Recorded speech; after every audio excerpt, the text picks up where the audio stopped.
Hello, hello, and welcome to the Journal Star Sportswriter Podcast. I'm your host, Adam Duvall. I'm here with Stan Morris, small school beat writer, sports editor Wes Huett, and Hello. we're recapping Week 5, looking ahead to Week 6. Stan, going to start with you. Princeville, Anawan-Wethersfield. Right. 42-6. Yeah, the big LTC showdown went all Princeville's way. Yeah, they were really impressive. They were really impressive. I mean, they snapped Anawan-Wethersfield was two-time champ coming in, 21-game LTC win streak, so Princeville snaps that. They just looked really dominant, but it was kind of a game that kind of turned really right at the end of the half. You know, it's 14-6, Princeville's winning. Anawan's going right down the field. They got down to the 9-yard line. Could go in for a tying score right before half, get some momentum going, but Princeville was able to stop them on defense. Got a big stop on fourth down. Then very next play, actually, John Carruthers said he's maybe just called a normal play, kind of run out the clock. There's about a minute left to go in the half, but Adam Snedden takes it 91 yards for a touchdown, and it goes from 14-6, maybe tie, to 21-6 now. And then Princeville, and then Princeville gets the ball to start the second half, scores a touchdown right away, and then it just kind of snowballs after that. They looked really good. I mean, Snedden was over 200 yards rushing, scored 3 touchdowns. You've talked a lot about their experience and what they have coming back. Mm-hmm. How much do you feel that played into that? Oh, it plays a huge part into it. Right. Yeah. Most of their offense is back from last year. They've got experience all across the board, and they've got some newer kids in the line, but they are from a fresh soft team that was 9-0 and really good too. But they've got some veterans there on that line too, and they. Just kind of showed if Snedden was kind of coming off a shoulder injury, but they have 2 or 3 other backs that can really give you some yardage too. So, they look to be rolling, but it's not. The conference isn't settled yet. They got this weekend. They got a game. There's a couple coming down the pipe for them. Mid-County, who's 3-0 right now. I mean. Not as tested maybe now. Sure. But we'll see what happens this weekend. First of all, just see their scores. It seems like they might be poised for more than just the regular season. I mean, it seems like they're really well. That was really the goal coming in this year. They got to the quarterfinals last year. And now they have a veteran team, and they're like, okay, we want to go a step farther. Because it was a little bit of a surprise that they made a little bit, because they won 2 playoff games last year in overtime. And so and they beat Anawan in the playoffs, right? They beat Anawan in the playoffs, right after losing to them in the regular season. Yeah, so they've got it going really well. They're going really good right now. So our other really we have two kind of bigger games that happened in the middle line. Number 1, Washington 55-27. We kind of saw who's pretty good in the middle line. I mean, kind of separated the top teams from the rest. Dunlap and Morton, still good teams, I think, but the kind of Metamora and Washington showed that those two probably they're going to be playing. Yeah, I've never heard those schools before. Who are Metamora and Washington in football? But Week 8 is a game that now you're going to circle on your calendar. That's a huge game. I think it's at Milan, right? And we're a couple weeks away from that. But now all Metamora jumped into the state rankings this week at 7. Washington's still number 1, and I anticipate Metamora sort of probably climbing the ranks once people start to pay attention to their scores. And they beat a pretty good Dunlap team, 35-14 this week. So Thomas Hall had a huge game.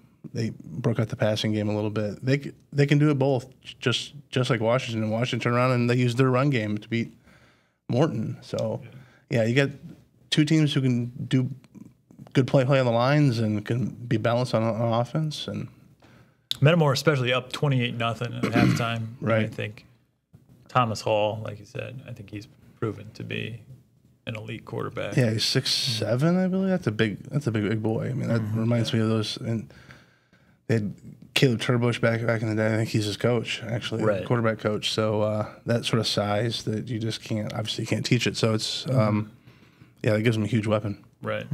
And in that Washington game, I actually got a chance to talk to Darryl Crouch after the game, and he said, a lot is made of the offensive line, but he really gave credit to his backs for blocking. And I mean, he had 386 yards on the ground, 3 guys over 100 yards. I mean, so you're going to get good blocking out of everyone if you're putting up those types of numbers. For sure, yeah. And again, like I said, Caleb Fisher, man, he's a talented quarterback, but they haven't needed him to make big throw. He made one big throw at the end of the half in a big moment. But man, I'm just kind of looking forward to that game more and more as you see these teams sort of separate themselves. Sam, is there any other of the small schools that kind of stood out to you this past week? I mean, kind of everybody was kind of a big winner across the board. Right. Well, kind of a shocker as far as Farmington goes in the first quarter anyway. Oh, yeah, absolutely. You see a score coming over that Havana's leading,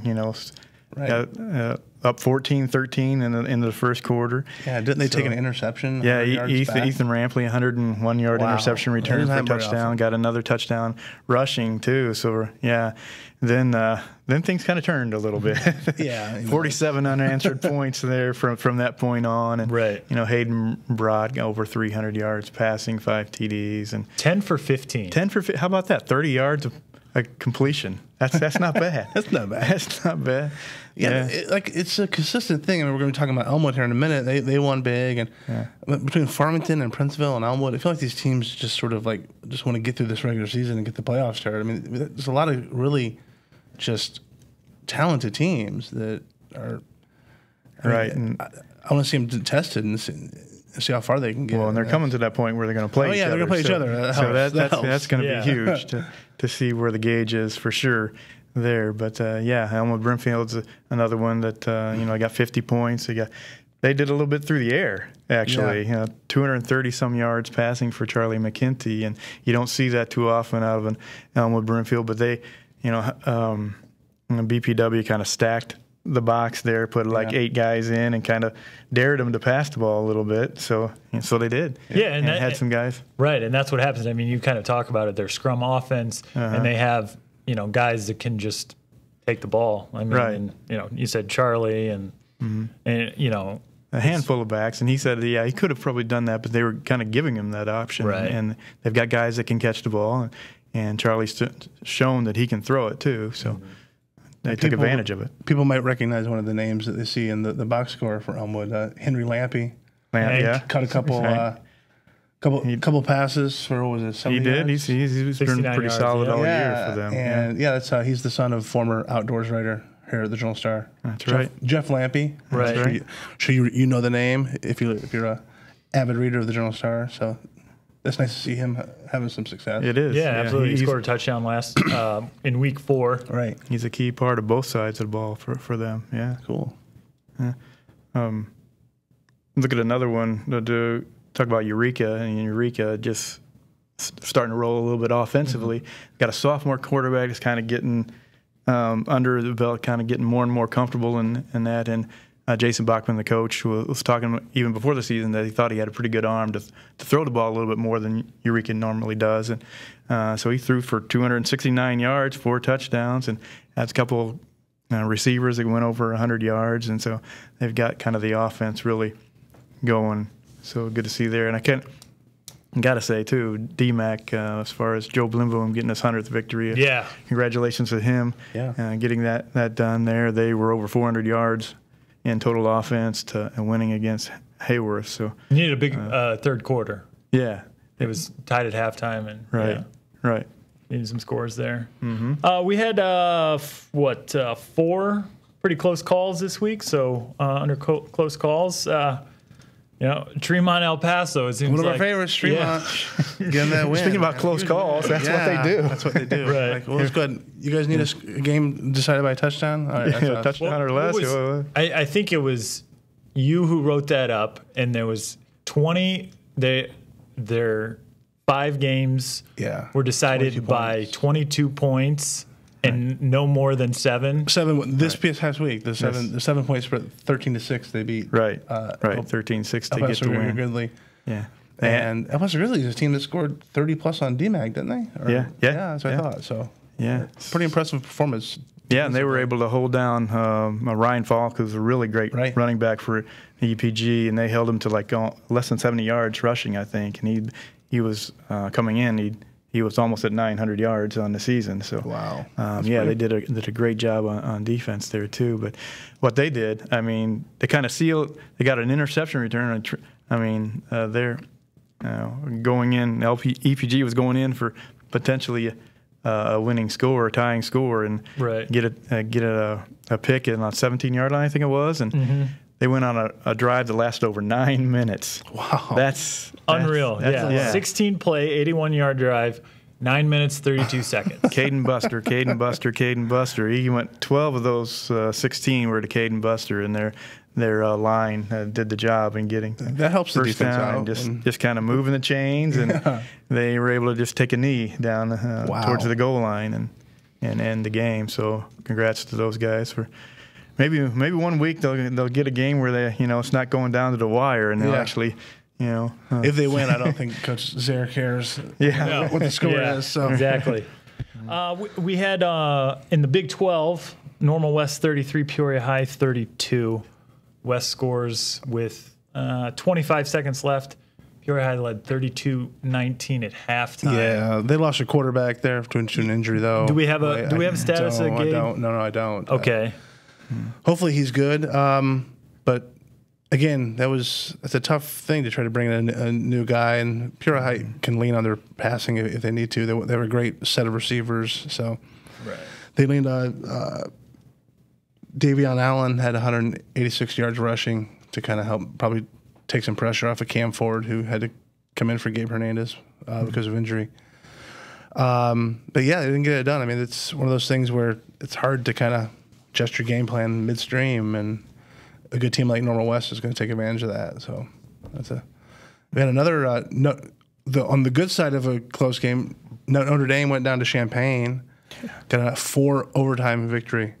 Over Centennial at Memorial Stadium. That's got to be. Yeah, that's big. Yeah, that's got to be one of those once in a lifetime type games. Yeah, and talking about that, I mean they've sort of bounced back 3-2 now, and then they head into a big game at Dozier Park. They go from playing at Memorial Stadium to Dozier Park in 2 weeks. Those are just great experiences for those kids, and I'm not going on a limb here to say they'll probably handle Manual this Friday, so that puts them at 4-2, and they're in position for that, continue that playoff streak. Whether 7 years or 8 years in a row, they've made it. So they've got things moving there now. Notre Dame. It's kind of tradition as sort of Richwood takes a step back now, and Notre Dame's kind of come forward as his sort of football tradition over the past decade or so. I equate Notre Dame to the large school version of Elmwood Brimfield with the number of running backs they have. Blaine Stanton, Logan Cover, Giorgio Gravetti. I mean, even isn't there the Corey kid who's like Corey or Rashid in there? Sure. Yeah, Jacob Rashid. I mean, you just can keep naming them, and all these kids. You look in the box score, and they're 100+ yard backs. Right. 6 carries, 5 carries, 6 carries. Just a whole stable. Yeah. All right, just one thing. This segment, a little, just a stat, a note, a fact, or a quote, or anything from Week 5 that stood out for you. Wes, you want to start us off? Sure. I'm gonna go back to that Washington game, man. One thing that can kind of separate some of the best teams, high school football-wise, is the ability to sort of turn the tide in a game. You stay with it, you figure out what's working, and then there was a 3 minutes and 41-second stretch that Washington went from 21-14 to 42-14 against Morton. They scored with 6 seconds left before half. Morton got the ball after halftime, fumbled it. 1 play later, Washington scores, or 2 players. And then there was another Morton, then there was a muff punt, and then Washington got the ball back, scored again. So the game went from a 1-score game to a 4-score game in the matter of 3 minutes. And that's stuff that, like I said, that's stuff that the best teams sort of do. Just put your foot on their throat and not like don't let them hang around. And that's just a great. Those little swings are so key when you just don't let up. I mean, like, you score three touchdowns in 3 minutes. That's you can't beat it. Yeah, I mean that's all three facets working. Your right, exactly. Offense, Special teams, special teams. That's exactly right. Stan, how about you? I'm going to go back to Princeville, actually, and what best fake I've seen. Okay. Second quarter, Princeville's down on about the 28-yard line, and they had just gotten a sweep left from Snedden to go for 20 yards. Yeah. And as Matthew Butterfield goes to the coach and says, "Hey, they're not even looking at me." So they call a bootleg, but they don't tell anybody else.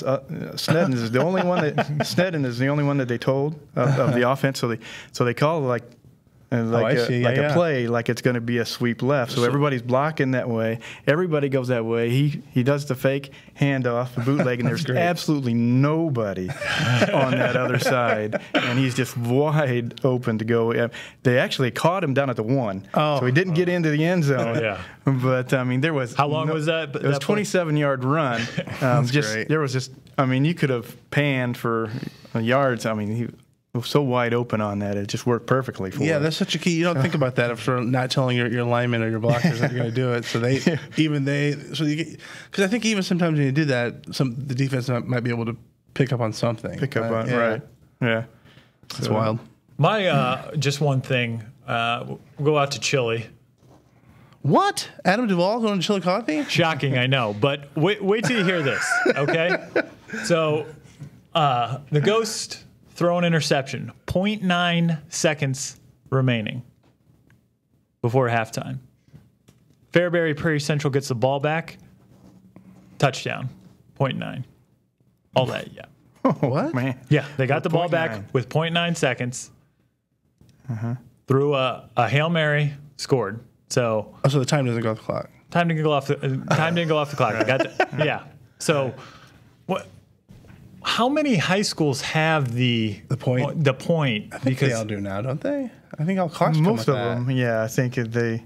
I don't know. I guess I've just been watching too much NFL in college. That I mean, it's either 1 second or zero. I mean, right. Yeah, and nothing against the clock operator out on Taylor Field, but 0.9. You think we'll let that click go one more time. Right? Yeah, absolutely.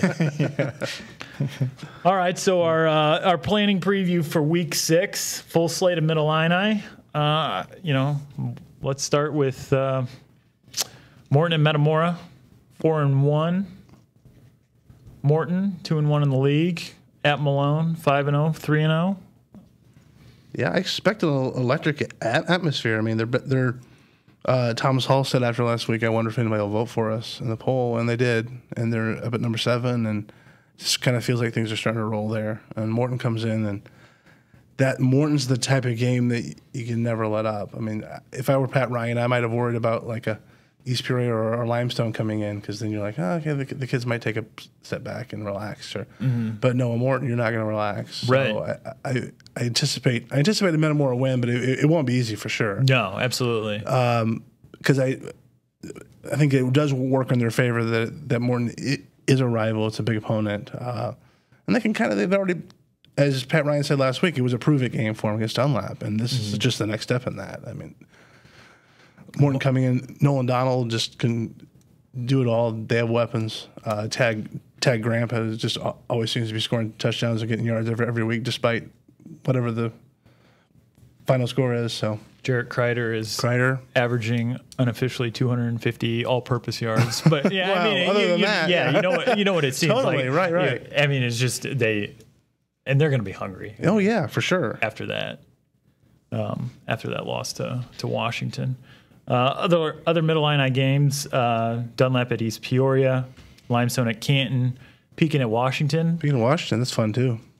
That has a potential to be, it was 55-27. That has potential to be, similar to that. Yeah, I mean, Pekin's gonna put points up. Right. I remember, I covered Daryl back when Daryl Crouch, Washington coach, 10 years ago or so when I was on the beat, and he always didn't like playing Pekin. He just loved the way they played. He loved Coach Nutters, the way he taught his linemen in the way, because Daryl's an old lineman himself, and so is Doug.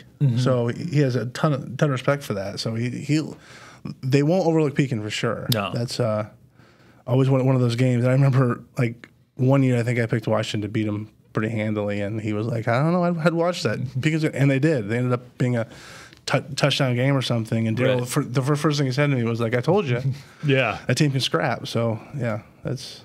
We'll get back to the Big 12 in a minute because it's all Peoria. But move over to the small school side. Stan, the one that I had circled on top here was El Paso at Eureka. I think that's... Yeah, that should be a good one too. Yeah, as far as we've got a few in the smalls that already became playoff eligible, right? With those 5 wins, Farmington, Elmwood, Brimfield, Princeville did that.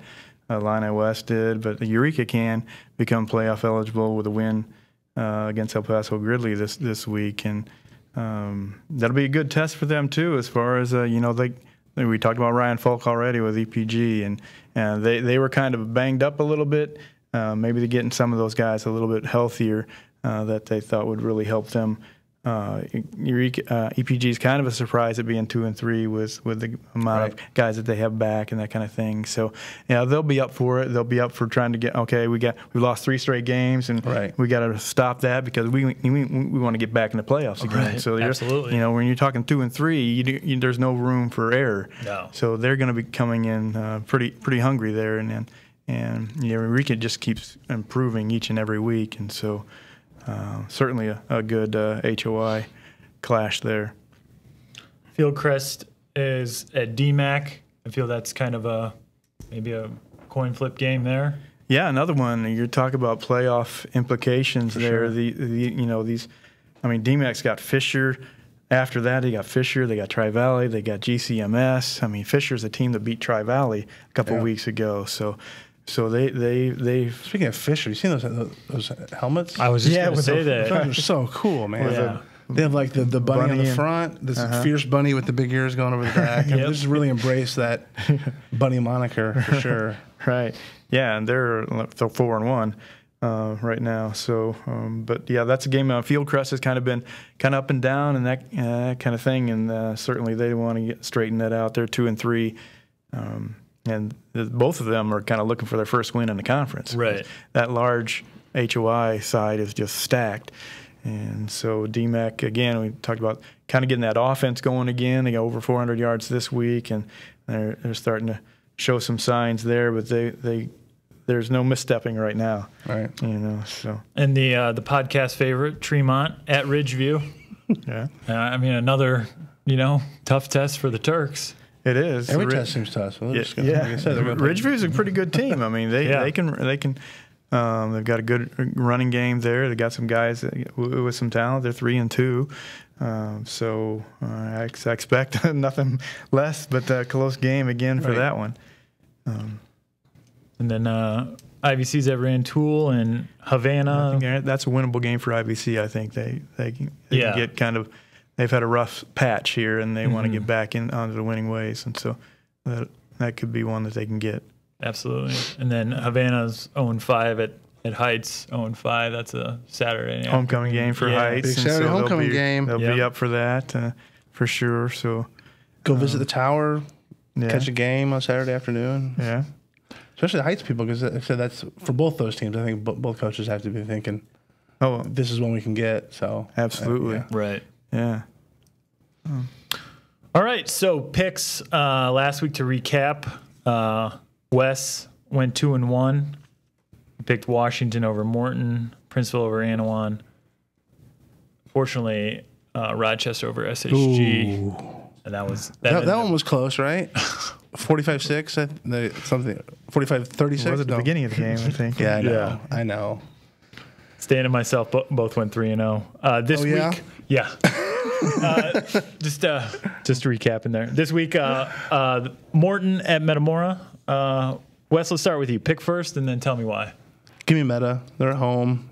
They're rolling. I think got a nice balance going. I just think they don't. When Metamora doesn't make mistakes or if limits their mistakes, that's a hard program. Well, any honestly. Any good team that doesn't make mistakes is hard to beat, and Washington's the same way. But yeah, I just feel like this is their time right now. I think they're trying to prove themselves and get into that conversation. I mean, talking about so much about Washington and Dunlap over the course, and even a little bit of Morton last year, and they missed the playoffs last year. Metamora did it for the first time, and I don't think they've ever missed 2 years in a row. So obviously they're not going to now. They became playoff eligible, so they're in. Right. So now it's just a matter of how good are we? We're back in. How good are we? Stan, Morton and Metamora. What do you think? Yeah, I'm going with Metamora again too. I like the way they're playing. They really do seem like they're getting on that roll and getting that Metamora. We are Metamora. I used to call it the Redbird run. Like, Redbird, that's what the Washington thing reminded me of. When Washington scores 3 touchdowns in 3 minutes. That's the stuff that Metamora used to do back in the early or mid 2000s, back in late 90s. Like turn a 1-score game into a 4-score game in the blink of an eye. Yeah, but Morton's not going to make it easy on him. I don't think so. I think they can give him a good solid run for 4 quarters. I'm going to go Metamora as well until a defense can prove. And I thought Dunlap may be able to slow Thomas Hall down, but Thomas Hall is proven to be, like I said at the beginning, an elite quarterback. Stan, we'll go back to you. El Paso at Eureka. Who do you have and why? I'm gonna go Eureka. I just feel like they're gaining more and more confidence each and every week with some young kids. They're proven even, on both sides of the ball that they're continuing to make strides, and they've scored an average of 40 points a game in the last 3, I think. And their key again is like last week with Tremont, is to just try to keep Ryan Falk from going off for a 250-yard game and breaking a lot of tackles, which he can do, break long runs, and so they're going to try to keep the big play from happening from those guys, and so I see Eureka going 5-1. I wouldn't have thought that at the beginning of the year, just because of the fact that they lost so many guys from last year. You never know what juniors are going to do, and then first year starting seniors, but they're getting things together for sure. Wes? I like Eureka, and I kind of feel like it could be a shootout type of game. I mean, I don't know. I think I feel like a team like El Paso is not going to be held to 6 points again. So I think it's a situation where Matt Martin, I think, going to have to kind of outscore El Paso. I see him. I mean, 35-28 type of game. So give me the Hornets. I'm also going to go Eureka. I think even though those numbers on Ryan Falk are insane. What does he have now? 958? Over 900 yards, yeah. Yeah, through 5 weeks. Yeah, wow. 8 touchdowns. Okay, and then our bonus game for the week, Limestone at Canton. Limestone coming off their first win. Canton kind of reeling. Yeah, Wes? they had to change things up a little bit last week. They went to the passing game a little more than you thought they would, and it didn't work. They scored a few more points than I thought they would against Pekin. They were up early. I think they scored first, and then Pekin kind of took control of it from there.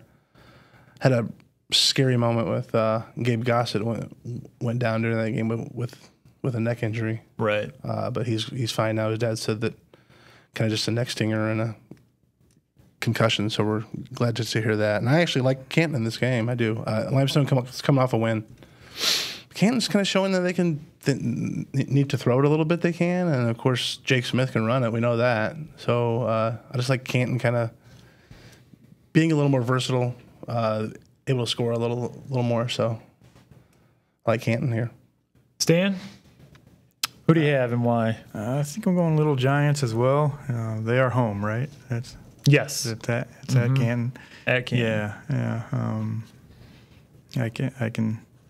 I know they've had it kind of struggling times, right? But maybe they saw some things last week with changing things up that they can kind of get into the meld them together a little bit, right? And then the best the best of each, and and take that and go with it. But congrats to Limestone for that win last week. Over my EEP people. Yeah. They get a win. They beat Canton and then turn around and lose to Limestone. Mm-hmm. I went to Limestone too the first two years of my high school career. So and that's who I'm going to pick. Split. Going Limestone. I'm going to go Limestone. 2 in a row. That feels like a switch at the last minute.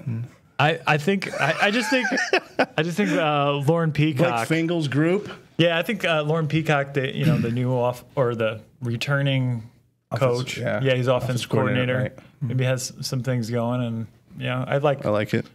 Limestone in a close one. So on to our final segment, the PJ Star Fantasy Football. Okay. Dun, dun, dun, dun. So there are some scores pending. And as soon as we get those, we'll have those on the podcast. But some highlights: Wes had Dash Anderson, huge, who had 212 yards rushing, 4 rushing touchdowns, 65 receiving yards, a receiving touchdown, yards too. That'll work. And a 2-point conversion. Oh, that too. How many nice. fantasy points is that? And according to my score system, that's 59.7 points. Oh man. Sebastian Hill from Pekin, 0 points. He didn't have any. I noticed that. Stan, your total for your 3 players was 54.55. So Dash beat. Dash I don't even need took out Tristan all 3 of Westbay's my guys. box score. Or Sebastian Hill to have a catch. So. Nope. All right. Nathan, what are we calling him? His last name is Righi? Riggy, probably. Riggy? Yeah. Nathan Riggy from Pekin. He had 20.35 points. Mm-hmm. He kicked 5 extra points. Oh, yeah. So that's 5 points. You usually don't see you're not seeing that with your NFL fantasy teams. Yeah. Sam Walter gave you 23.9. Not bad. He had 119 and 2 touchdowns. Levi Sherman, he had 26 rushing yards. He had a rushing TD. He had -3 reception yards. He had a 2-point conversion for 10.3. For me, Alex Merlot had 7.95 points for me at 117 passing, 21 rushing. Didn't get final rushing or receiving totals for Notre Dame's Logan Cover, but he did have a rushing TD and a reception TD, and that gives him 12 points. And never heard anything from Alex Hart. Yeah, but Dash Anderson. Dash. One-man wrecking crew for And is it Wes. Alex? Is it Merlot like the wine? Or is it Merlot? Is it Merlot? Merlot? I don't know. Let's go Merlot. Merlot. I don't know. All right, Wes, who's your quarterback this week? Thomas Hall. I feel like it could be a little bit of a shootout. All right. Similar to what Morton did to Washington. I kind of feel like Metamora is going to have to score 40 plus to win. So when Metamora scores 40, Thomas Hall has a good game. So, Stan, who's your quarterback this week? Maybe a week late, but I'm going with Hayden Brott. Chasing those points. really on a roll here, and 5 touchdowns last week, and they're going against BPW, which gave up some passing yards, but they were wanting them to pass. So we'll see. They know that Brott's going to pass, so it may be a little bit different there, but. He's got some guys coming up in the next few weeks that may be able to hold him down a little bit more. So I'm going for Brott. I'm taking Caleb Fisher from Washington.